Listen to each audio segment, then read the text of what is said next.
Title: Midnight Fuel. The night was eerie quiet as Emily drove down the desolate highway. The moon hung high, casting an otherworldly glow on the cracked asphalt. Her fuel gauge hovered dangerously close to empty, and the nearest town was miles away.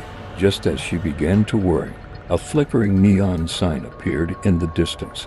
Gas and snacks, open 24 hours. Pulling into the dimly lit gas station, she noticed the place was almost deserted. A lone attendant, his face obscured by shadows, stood by the counter, flicking through a weathered magazine.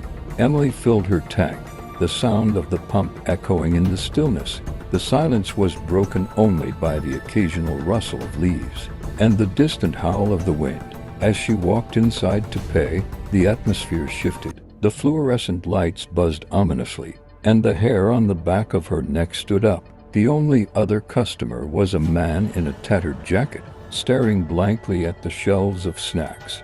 Emily felt a chill run down her spine as she caught a glimpse of his hollow eyes. "Everything okay?"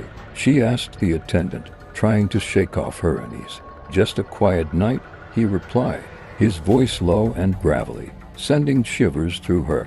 "You're not planning to stay long, are you?" Emily shrugged off his words, paying for her gas and grabbing a bottle of water. But as she turned to leave, the man in the jacket stepped closer, blocking her path. "You shouldn't be out here alone," he whispered, his breath reeking of stale cigarettes. "This place isn't what it seems." Before she could respond, the lights flickered again, plunging the station into darkness for a heartbeat. Panic surged in her chest. When the lights returned, the man was gone, and the attendant was now staring at her intently, his expression unreadable. "Time to go," he said, his tone suddenly urgent.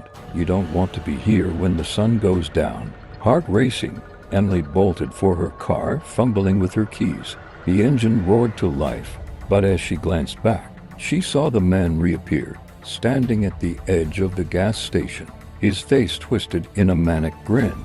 The attendant was now at her window, his eyes wide. "Drive now." Without hesitation, she slammed on the gas, the tires screeching as she sped away.